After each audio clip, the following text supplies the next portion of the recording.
Assalamualaikum warahmatullahi wabarakatuh. Halo HIers, kembali lagi di iRecords, podcast Komahi Untan yang pastinya membahas topik-topik menarik seputar hubungan internasional.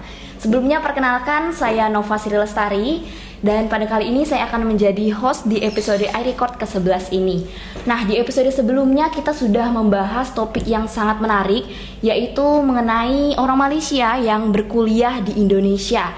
Dan juga kita sudah menghadirkan narasumber yang sangat luar biasa, yaitu Stephanie. Dia merupakan seorang mahasiswa dari Malaysia yang berkuliah di Universitas Tanjung Pura. Nah, kalau kalian penasaran bagaimana sih kehidupan Stephanie menjalani hari-harinya sebagai mahasiswa di Indonesia, kalian boleh langsung cek di channel YouTube kita di episode sebelumnya. Nah, pada episode kali ini kita juga akan membahas topik yang tidak kalah menarik, namun mungkin sedikit berbeda dari episode sebelumnya. Pada episode kali ini kita akan membahas mengenai diplomasi budaya melalui makanan. Nah, kita juga sudah menghadirkan narasumber yang sangat luar biasa, yang pasti sudah berkompeten pada bidangnya, yang juga beliau merupakan salah satu dosen dari Hubungan Internasional FISIP Untan. Langsung saja kita sambut Bapak Ahmad Rifki Anugrah ya, Pak Rifki ya Pak ya. Selamat datang Bapak. Halo semuanya. Oke, ini saya panggil Pak Rifki aja ya boleh, Pak ya. Boleh. Oke, selamat pagi Bapak, pagi menjelang siang ini ya. Gimana kabarnya Pak? Baik. Sehat, alhamdulillah. Masih diberikan kesempatan untuk bergabung dengan teman-teman Komahi Untan. Terima kasih undangannya. Mudah-mudahan kita bisa ngobrol yang enak gitu lah ya. Oke, baik. Saya juga mau ngucapin terima kasih kepada Bapak Rifki yang sudah berkenan hadir menjadi narasumber pada episode podcast kita hari ini. Sudah berkenan meluangkan waktunya di tengah kesibukan Bapak. Mungkin dari banyaknya kegiatan Bapak sebagai dosen dan lain-lain ya Pak ya.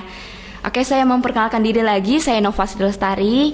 Bapak bisa panggil saya Nova aja. Saya mahasiswa Hubungan Internasional angkatan 2021. Nah, pada hari ini kita bakalan membahas sebuah topik yang pastinya sangat bermanfaat bagi kalian, khususnya mahasiswa Hubungan Internasional, yaitu mengenai diplomasi budaya melalui makanan atau yang biasa disebut gastrodiplomasi. Emangnya bisa? Nah, oke, kita bakalan jelaskan di podcast hari ini. Nah, mungkin dari kalian banyak yang belum tahu kalau misalnya jenis dari diplomasi itu ada banyak sekali. Mungkin kebanyakan yang sering kita ketahui sebagai mahasiswa itu yang formal-formal seperti diplomasi bilateral, multilateral, dan lain-lain. Tapi ternyata makanan itu juga bisa menjadi salah satu alat diplomasi. Nah, kita mungkin langsung saja masuk ke topik kita. Saya ingin menanyakan kepada Bapak, pendapat Bapak, atau mungkin Bapak bisa menceritakan bagaimana sih makanan itu bisa menjadi salah satu alat diplomasi dalam hubungan internasional, Pak. Baik, terima kasih Kak Nova, pengantarnya luar biasa ya. Bicara topik hari ini kita ngobrolin yang enak-enak nih ya.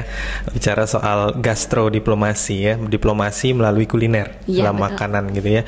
Nah, sebenarnya ini kan sesuatu topik yang sangat dekat banget ya sama kita ya.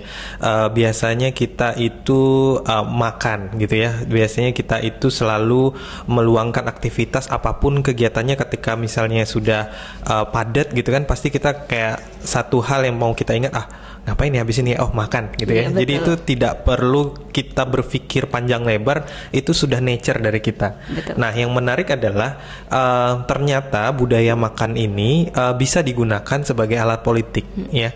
Dalam konteks hubungan internasional, ternyata gastrodiplomasi ini bisa digunakan sebagai cara atau instrumen berdiplomasi.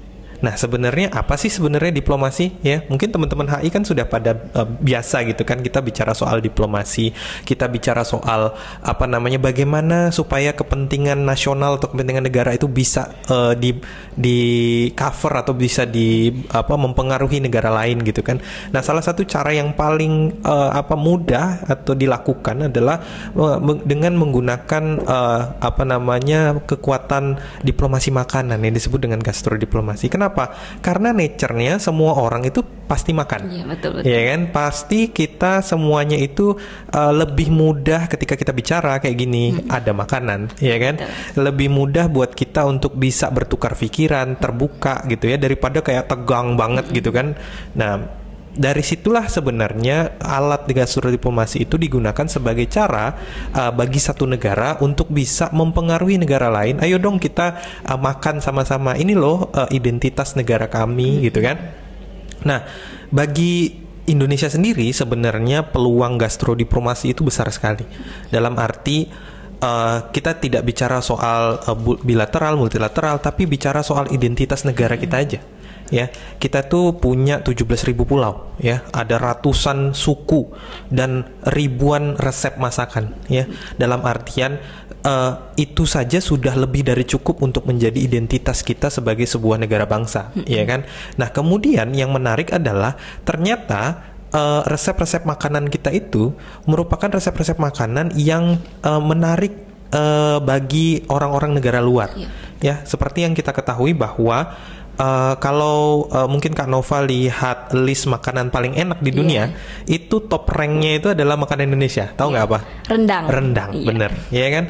Nomor 1 itu ditempati oleh rendang. Kenapa rendang? Karena dianggap makanan rendang itu adalah makanan yang kompleks, Kak, makanannya. Cara masaknya harus lama, ya, dan dia menghasilkan cita rasa daging yang kompleks, ya, nggak kayak steak, nggak kayak daging-daging yang lain gitu ya. Nah, itu baru satu loh, Kak. Menu yang kemudian menjadi global gitu kan, menjadi masakan yang paling diminati di seluruh dunia. Nah, artinya apa? Bahwa Indonesia itu peluang untuk kemudian memperkenalkan budaya masakan tradisionalnya melalui makanan itu jauh sangat besar sekali. Makanya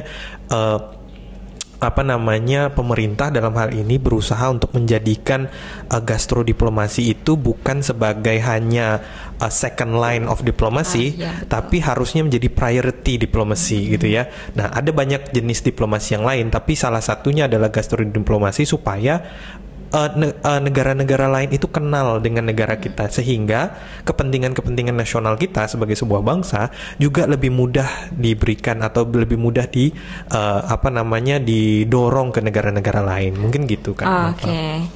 Oke, seperti yang Bapak jelaskan tadi, karena mungkin gastrodiplomasi ini dekat ya, karena kita kan pastinya akan selalu makan. Misalnya kita juga main ke negara lain, kita pasti mencari makanan. Betul. Nah, berbicara soal makan, ini kan pasti dari zaman dahulu, dari manusia lahir itu udah butuh makanan kan. Nah, sejak kapan sih Pak gastrodiplomasi ini disadari, ternyata makan ini bisa jadi salah satu alat diplomasi loh. Ternyata makanan itu bisa menjadi daya jual kita, menjadi daya tarik bagi negara lain, seperti itu. Iya, benar. Kadang-kadang yang disebut dengan gastrodiplomasi ini kita juga tidak sadar melakukannya, ya kan? Kita sudah melakukannya sebenarnya sudah berpuluh-puluh tahun yang lalu, tapi ternyata itu belum menjadi strength kita, kekuatan kita dalam melakukan diplomasi. Nah, kekuatan dari gastrodiplomasi itu adalah sebenarnya dari bagaimana cara kita memperkenalkan makanan dan orang tertarik, dan kemudian melalui ketertarikan itu baru kita bicara soal hal-hal yang lain. Nah, sebenarnya kekuatan dari gastrodiplomasi itu tidak hanya soal bagi orang lain atau bagi orang luar. Di Indonesia pun sebenarnya kekuatan dari gastrodiplomasi itu juga sebenarnya digunakan. Dalam artian gini, kalau kita tidak bicara soal diplomasi luar negeri, orang-orang di dalam negeri pun biasa menggunakan pendekatan makan untuk bisa ngajak ngobrol orang, ya kan? Nah, itu kadang-kadang kita tidak sadari. Gimana mungkin Kak Nova belum tahu. Dulu Pak Presiden Jokowi waktu masih jadi wali kota itu pernah menggunakan gastrodiplomasi. Waktu di Solo, beliau itu pernah mengalami penolakan pedagang pasar yang mau direlokasi. Jadi pedagang pasarnya nggak mau direlokasi. Kemudian Pak Jokowi itu mengundang para pedagang-pedagang ini ke balai kota untuk kemudian diajak ngobrol, diajak makan berkali-kali sampai mereka mau untuk direlokasi, gitu kan? Nah, artinya ternyata kekuatan dari gastrodiplomasi ini bisa digunakan oleh semua orang. Nah, intinya supaya orang itu mau diajak ngobrol. Kalau orang sudah mau diajak ngobrol, pikirannya lebih terbuka, akan lebih mudah bagi kita untuk bisa mengeksplor apa keinginan dia, apa keinginan kita, supaya kita bisa berada di tengah-tengah. Nah, kayak iya, gitu. betul. Kemudian selanjutnya nih Pak, kalau misalnya kita kan berbicara mengenai diplomasi, tentu ada aktor di dalamnya. Betul. Kalau misalnya seperti diplomasi yang formal, politik itu kan pasti aktor utamanya itu pemerintah atau politisi seperti itu. Nah, untuk gastrodiplomasi ini siapa aja sih Pak yang bisa menjadi aktor atau pelaku dalam menjalankan diplomasi budaya makanan ini? Nah, ini menarik. Kalau kita bicara aktor dalam hubungan internasional itu, kalau pendekatannya adalah state centric atau dalam artian high politics, pasti kita bicara soal negara, kita bicara soal institusi gitu ya. Nah, ketika hubungan internasional itu semakin berkembang ilmunya, aktor non negara pun sudah memainkan peran penting untuk bisa melaksanakan hubungan internasional. Nah, gastrodiplomasi ini adalah salah satu upaya diplomasi yang bisa dilakukan bukan hanya oleh pemerintah, bahkan oleh aktor non governance gitu ya. Apakah dia secara personal, apakah dia secara perusahaan swasta, ataukah dia secara NGO gitu ya. Nah, aktor-aktor ini semuanya memiliki peran untuk bagaimana memperkenalkan identitas itu gitu. Nah, di Indonesia sendiri sebenarnya gastrodiplomasi itu kita harus ada levelnya Kak Nova. Jadi misalnya gini, kita biasa makan apa sih kalau kita jajan di Pontianak inilah biasanya? Pentol kuah, oke, batagor mungkin, dimsum, iya betul, ya kan, terus apalagi boba, iya betul, sih. Betul. Nah itu kan kita kadang sadar mungkin itu adalah makanan-makanan yang mungkin tidak berasal dari Pontianak asli. Ya, ada yang berasal dari lokal di daerah Indonesia, tapi ternyata makanan-makanan seperti dimsum, boba itu kan bukan berasal dari Indonesia, berasal dari luar negeri. Nah, gastrodiplomasi itu ternyata ada levelnya, Kak Nova. Ketika satu negara masih mengidentifikasi bahwa makanan itu masih milik satu negara tertentu, itu level gastrodiplomasinya masih dikatakan low level. Tapi bagaimana dikatakan gastrodiplomasi itu sudah mencapai pada high level, itu adalah ketika satu kuliner itu sudah tidak teridentifikasi lagi menjadi milik satu negara. Sekarang Kak Nova tahu nggak, boba itu dari mana? Boba dari Cina? Taiwan.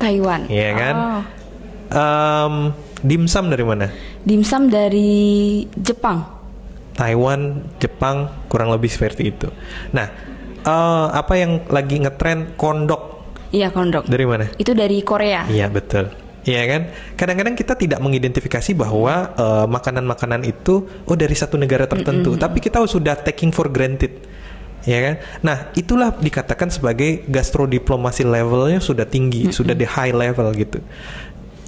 Indonesia juga harus kayak gitu harusnya. Harusnya ketika nanti makanan-makanan kita sudah menjadi satu hal yang global, itu tidak lagi menjadi satu identitas bahwa ini harusnya makanan Indonesia aja nih gitu. Rendang itu harusnya sudah dikonversikan menjadi makanan global, sehingga kan ada rendang Italia, ada rendang Amerika misalnya gitu ya. Nah, tapi orang mau tahu nature-nya rendang itu dari mana? Oh, ternyata dari Indonesia, gitu. Nah, itulah pada konteks di mana gastrodiplomasi sebuah negara itu sudah dikatakan berhasil. Oh, seperti itu. Kayak gitu. Seperti yang Bapak jelaskan tadi, kalau high level dari gastrodiplomasi itu ketika makanan itu sudah tidak teridentifikasi atau maksudnya orang tidak menyadari kalau ternyata itu dari negara ini. Nah, gimana kalau misalnya nanti ada satu kasus makanan tersebut diklaim menjadi makanan khas negara tersebut, karena mungkin saya tidak sebutkan, ada beberapa yang menjadi kesalahpahaman makanan yang ternyata berasal dari Indonesia tapi diklaim dari negara lain. Nah, itu bagaimana itu, Pak? Nah, itu menarik. Ketika kita bicara soal cross culture, ya, kita tidak bisa nolak bahwa ketika kita masih dalam satu rumpun, kultur dan budaya kita tuh sharing, ya. Kita tidak mengatakan bahwa misalnya Indonesia, Malaysia misalnya gitu ya, itu kan kita sebenarnya masih dalam satu rumpun, ya. Kita masih ngerti bahasa mereka, mereka ngerti bahasa kita. Dalam artian kalau kita mau berpikir sempit, itu hanya menjadi bagian, kita ini identitas kita nih, bukan identitas kalian gitu. Mereka juga merasa bahwa itu adalah identitas mereka. Nah, dalam artian yang harus kita dorong adalah kebanggaan kita terhadap identitas kita ini dulu gitu ya. Contoh seperti batik lah, kita nggak bicara soal makanan, kita bicara soal batik. Batik itu orang mengidentifikasi orang milik Indonesia, tapi secara global batik itu sudah dianggap sebagai warisan budaya dunia gitu. Jadi sudah diangkat menjadi sebuah warisan budaya dunia, walaupun orang taunya itu dari Indonesia gitu. Dan jadi sebenarnya nggak ada yang masalah. Dalam artian kalau Malaysia mau mengatakan bahwa ada rendang di sana, it's okay karena mereka juga makan rendang. Indonesia juga kayak gitu. Kita juga pakai batik, orang Malaysia juga pakai batik, nggak masalah gitu. Hanya saja bagaimana menciptakan kebanggaan kita sendiri itu yang jauh lebih penting daripada kita merasa bahwa oh ini klaim punya kita, itu bukan punya mereka kayak gitu. Dari mana kita memulai? Ya dari generasi mudanya kita ini gitu kan, kebanggaan terhadap kuliner dalam negeri, identitas pakaian dalam negeri gitu loh gitu. Nah gitu. Nah, sekarang juga kan kita sudah berada di era yang hampir semuanya serba digital ya Pak ya. Jadi ketika kita berusaha melakukan gastrodiplomasi ini mungkin bisa melalui sosial media, Betul. tapi itu kan pasti akan ada efek negatif juga dari hal tersebut. Sebagai contoh misalnya kita mungkin sering melihat di TikTok bahwa sering lewat nih tentang kuliner India yang terkesan kurang bersih atau jorok seperti itu. Nah, itu kan merupakan salah satu kesalahpahaman budaya atau stereotip yang negatif begitu. Bagaimana sih kita menghindari atau menghadapi tantangan yang seperti itu, Pak? Bagaimana misalnya ada orang menyalahpahami dengan makanan kita yang menurut kita itu enak, memang seperti itu budayanya, tapi bagi orang itu tuh menjijikkan seperti itu. Bagaimana kita menghadapi tantangan terbesar tersebut? Iya, di zaman revolusi industri 4.0 ini ya, media sosial itu kayaknya bagian tidak terlepaskan dari segala aspek, segala sektor, termasuk juga di bagian makanan ya, bidang makanan gitu ya. Nah, ketika kita nggak bisa juga menafikan bahwa misalnya kita lagi lapar nih, referensi kita apa sih biasanya? Pasti lihat TikTok atau lihat Instagram betul. Gitu kan, cari rekomendasi makan atau apa gitu kan. Nah, itu juga tidak bisa kita nafikan atau tidak bisa kita lepaskan dari kehidupan kita. Namun yang menjadi poin adalah apakah makanan itu kita bisa dorong, kita bisa kemas dalam artian bukan hanya bagus di kamera aja, tapi juga benar-benar real, bisa benar-benar membuat orang itu makan dengan nyaman gitu ya. Nah, Indonesia itu perlu untuk mendorong hal-hal peningkatan kualitas dari gastrodiplomasi kita. Balik lagi ke tadi, pelakunya itu siapa? Ya, kalau kita mau merasa bahwa identitas makanan kita ini harus kita jaga, kita tidak boleh hanya berada pada level bahwa tanpa harus saya ini memperbaiki kualitas, orang akan datang. Nggak boleh berpikir seperti itu. Betul. Kita harus berpikir bagaimana kualitas dari makanan ini bisa meningkat dan terutama bisa dijadikan identitas bangsa dan itu nanti bisa dijual ke luar negeri gitu. Kalau kita mau fair-fairan ya, kita bicara soal gastrodiplomasi, sebenarnya Thailand itu adalah salah satu negara yang paling berhasil dalam mempackage gastrodiplomasinya. Contoh paling dekatnya adalah misalnya gini, pernah makan buah jambu Bangkok nggak? Jambu Bangkok. Tahu nggak jambu Bangkok? Yang bulat merah. Yang bulat, hijau, ya kan? Jambu yang gede, jambu biji. Iya. Tapi orang kenalnya kan jambu Bangkok biasanya, ya kan? Kenapa sampai dilabelin jambu Bangkok? Kota Bangkok loh, ya kan? Itu karena salah satunya adalah karena Bangkok atau Thailand itu terkenal dengan bagaimana cara mereka membuat buah-buah yang besar, kayak gitu kan? Itu kan kuliner, ya. Nah, jadi artinya butuh effort dari pemerintah untuk bisa mendorong kita ini menjadikan identitas gastrodiplomasi ini diperkuat, ya, bukan hanya 1-2 resep makanan yang tadi kayak rendang atau rawon atau apapun itu, tapi semua makanan-makanan itu ketika orang makan, enak kualitasnya, kemudian punya taste ya gitu ya, karena kompleksitinya itu, dan juga ternyata ini bisa jadi identitas kita, ciri khas, betul, jadi ciri khas kayak gitu.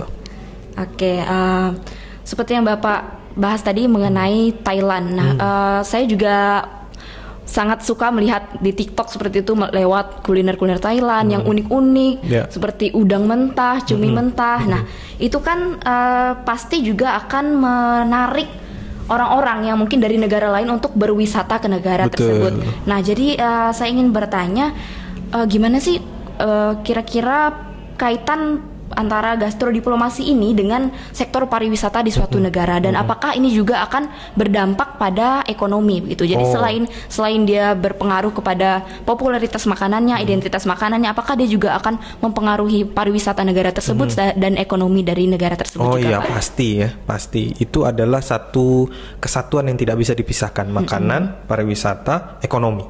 Ya. Makanya kayaknya Menteri Pariwisata kita Pak Sandiaga Uno itu kerja keras banget untuk bisa membranding baik itu makanan, pariwisata, dan efeknya adalah ke ekonomi negara gitu ya. Nah sekarang Oke, kita nggak mengidentifikasi Jogja, udah tahu orang dengan gudegnya. Iya, betul. Kemudian Bali mungkin dengan sate sate Balinya dan lain-lain. Padang dengan rendangnya. Kita bicara soal lokal nih, Pontianak. Kalau Kak Nova kedatangan tamu dari luar kota, kemudian datang minta direkomendasiin, makanan di Pontianak apa yang enak? Kira-kira apa yang muncul di benaknya Kak Nova? Kalau saya yang pasti pertama cai kue. Cai kue, oke. Terus cehun tiao. Cehun tiao, oke. Mungkin juga kerupuk basah. Kerupuk basah. Bubur pedas. Bubur pedas. Kopinya jangan lupa. Iya, kopi, betul kopi. Nah, jadi hal-hal seperti itu yang secara personal kita itu menjadi branding kita, seharusnya menjadi perhatian dari pemerintah ya, dalam artian kalau tadi bicara soal pariwisata, Kak Nova bertanya apakah mempengaruhi, sangat mempengaruhi, dan harusnya disitulah peran pemerintah untuk membranding makanan-makanan kuliner itu dalam sektor pariwisata. Caranya gimana Kak? Buatlah berbagai macam event, baik itu lokal maupun nasional maupun internasional, yang kemudian terus-menerus mendorong makanan-makanan lokal kita itu, sehingga efeknya adalah orang kenal ke provinsi ataupun kota Pontianak kita ini, dan efeknya nanti akan peningkatan ekonomi gitu sih intinya.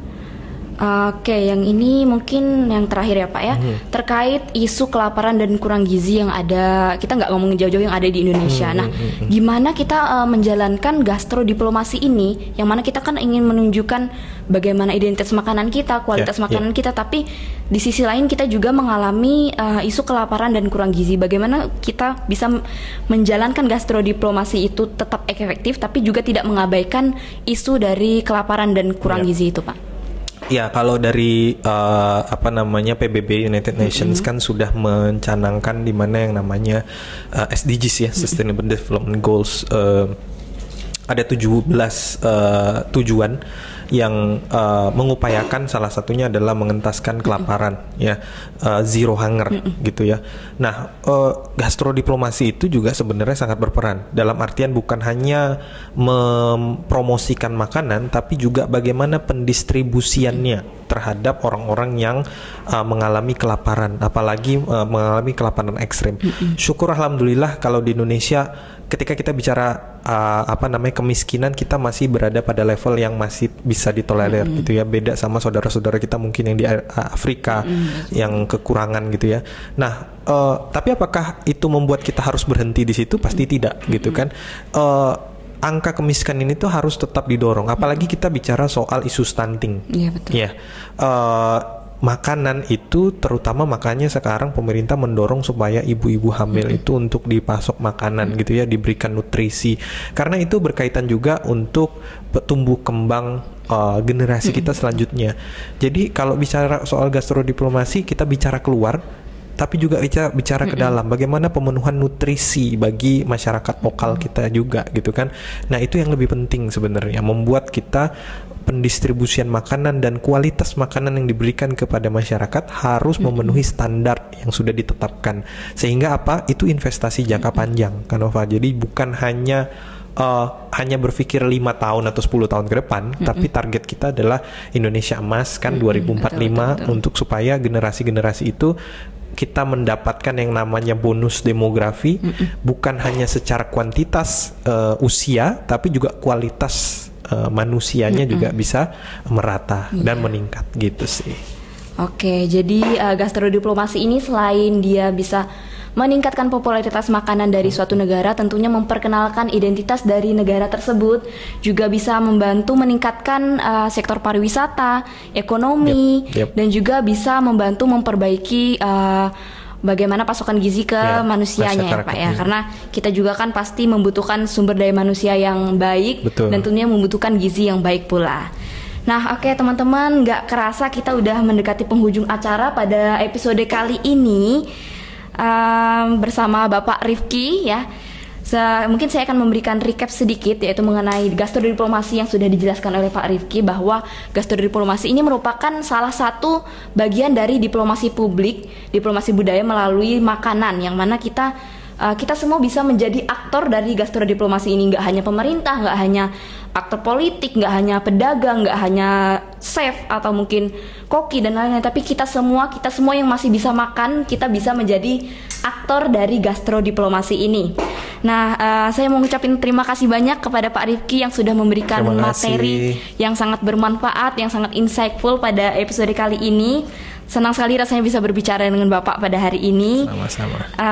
Nah, gimana guys? Jadi hari ini topik kita cukup menarik bukan? Nah, jadi kalau misalnya kalian ada saran untuk di next episode kita mau membahas apa, silahkan komen di kolom komentar. Oke, sekali lagi terima kasih ya Pak atas kehadirannya pada hari ini. Terima kasih atas materi-materi yang sudah dijabarkan tadi. Oke, sekian dari iRecord episode 11 ini. Terima kasih untuk kalian semua. Kita tutup, sampai jumpa di next episode. Bye-bye. Terima kasih.